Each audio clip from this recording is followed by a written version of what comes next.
గాయపడ్డ కోడి మరియు చెవులపిల్లి.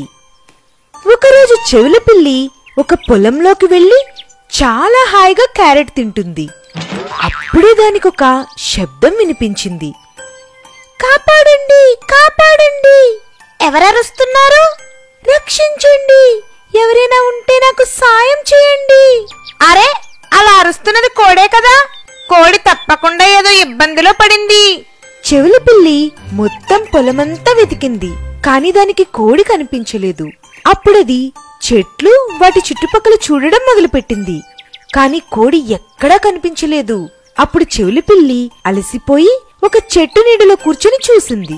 అరే, ఎక్కడ వెతకాలో అర్థం కావట్లేదు. ఈ గొంతు ఎక్కడి నుంచి వస్తుంది? నేను కూడా ఒకసారి పిలిచి చూస్తే ఎలా ఉంటుంది? అప్పుడు కోడి తిరిగి పిలిస్తే అప్పుడు వెళ్లి చూస్తాను. కోడి మిత్రమా, ఏమైంది? నేను చెవులపిల్లిని. చెప్పు, నువ్వెక్కడున్నావు? నేను నీకు సాయం చేద్దామని అనుకుంటున్నాను. అలాగా చెవులపిల్లి, తొందరగా రా, తొందరగా రా. నేను 2 చెట్ల మధ్యలో ఇరుక్కున్నాను. ఈ చెట్లు విరిగిపోయున్నాయి. అలా నేను ఈ 2 మధ్యలో చిక్కుకున్నాను. అలా చెవులపిల్లి ఆ గొంతు వింటూ వెళ్ళింది. అప్పుడు ఆ కోడిని 2 పెద్ద పెద్ద చెట్ల మధ్యలో చిక్కుకుని ఉండడం అది చూసింది. అయ్యో, నువ్వు ఈ 2 చెట్ల మధ్యలో చాలా ఘోరంగా చిక్కుకుపోయావు. గట్టిగా దెబ్బలు తగిలుంటాయి. కానీ చెట్లని తొలగించేంత బలం నాకు లేదు. వెళ్ళి నేను ఇంకెవ్వరినైనా పట్టుకుని వస్తా. హా, అలాగే. కానీ నువ్వు తొందరగా రా మిత్రమా. నేను ఇలా వెళ్ళి అలా వస్తాను. నువ్వసలేం కంగారు పడకు.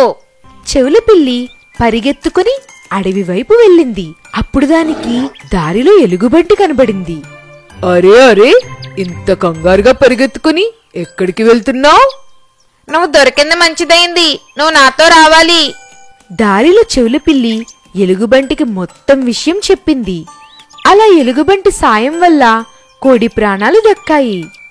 ధన్యవాదాలు చెవులపిల్లి మరియు ఎలుగుబంటి అన్నా. నీకు దెబ్బగాని తగల్లేదు కదా? లేదు.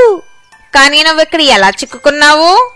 ఒక వేటగాడు నన్ను పట్టుకోడానికి వచ్చాడు. వాడు నన్ను పట్టుకుని తీసుకువెళ్దామనుకున్నాడు. కాని నేను పరిగెడుతూ ఎప్పుడు వచ్చి ఈ చెట్ల మధ్యలో దాక్కున్నానో మర్చిపోయాను. వేటగాడు వెళ్లిపోయాడు, కాని నేనిక్కడ చిక్కుకున్నాను. హహహహా, అలా చిక్కుకున్నావా? కాని నేను నీకు సాయం చేశాను. అవును, అందుకే అడవిలో అందరికీ సాయం చేయాలి. మనం ఎవరికైనా ఎప్పుడైనా అవసరం రావచ్చు. బంగారు గొడ్డలి. ఒకానొకప్పుడు ఒక వ్యాపారి ఉండేవాడు. అతనికి బంగారం వ్యాపారం ఉండేది. ఒకరోజు ఊరిలో చాలా పెద్ద తుఫాను వచ్చింది. ఆ తుఫాను వల్ల వ్యాపారి ఇంటి ఎదురుగా ఉన్న ఒక పెద్ద చెట్టు విరిగిపడింది. ఆ చెట్టు చాలా పెద్దది.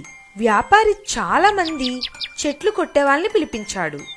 కాని ఆ చెట్టు చాలా పెద్దది కావడం వల్ల ఎవ్వరూ దాన్ని కొట్టడానికి ముందుకు రాలేదు. అరే బాబు, నాకెవరైనా సాయం చేయండి. ఎవరైనా ఈ చెట్టును కొట్టండి. దానికి బదులుగా నేను ఒక బంగారు గొడ్డల్నిస్తాను వాళ్ళకి. నేను ఈ ఇంట్లో ఇరుక్కుపోయాను, నా కుటుంబంతో సహా. ఎవరైనా నాకెందుకు సాయం చేయడం లేదు? భగవంతుడా, నన్నిక్కడి నుంచి బయటపడేయు. గోపి ఒక పేద కట్టెలు కొట్టుకునేవాడు. అతను తన మిత్రుడైన ఏనుగుతో దగ్గరలోనే ఉండేవాడు. అతను ఎప్పుడైతే వ్యాపారి చెప్పిన మాటలు విన్నాడో వెంటనే అతను ఆ వ్యాపారి ఇంటికి వెళ్లిపోయాడు. అరే అప్పు, ఇప్పుడు మన పేదరికం దూరం అయిపోతుంది. నువ్వు ఈ చెట్టుని నీ తొండంతో తొలగించు. అప్పుడు వ్యాపారి మనకి బంగారు గొడ్డలు ఇస్తాడు. ఇదిగో, ఎవరైనా నాకు సాయం చేయండి. ఈ చెట్టుని తొలగించండి. ఊరిలో అందరి కట్టెలు కొట్టుకునే వాళ్ళని పిలిపించారు. కాని ఈ చెట్టుని ఎవ్వరూ కొట్టలేకపోయారు. కనీసం కదపలేకపోయారు కూడా. ఎందుకంటే అది చాలా పెద్దది కనుక. చింతించకండి, నా ఏనుగు ఈ చెట్టుని తప్పక తీసేస్తుంది. పద అప్పు.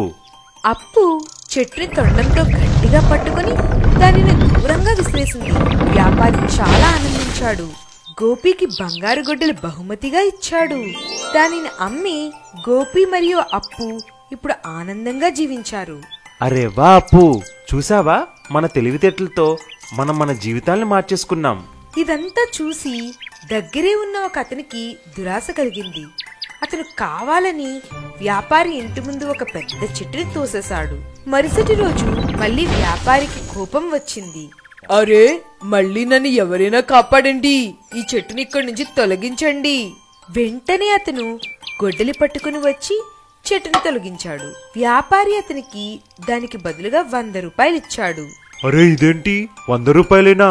నిన్నైతే అతనికి బంగారు గొడ్డలు ఇచ్చావు కదా. వ్యాపారి నవ్వుకుంటూ ఇలా చెప్పాడు. అతను నాకు సాయం చేశాడు, కానీ నువ్వు అత్యాశతో ఈ డబ్బులు సంపాదించాలనుకున్నావు. అలా అవ్వదు బాబు, నువ్విక్కడి నుంచి వెళ్ళవచ్చు. బంగారు గొడ్డలి కావాలంటే అంత సులభం కాదు.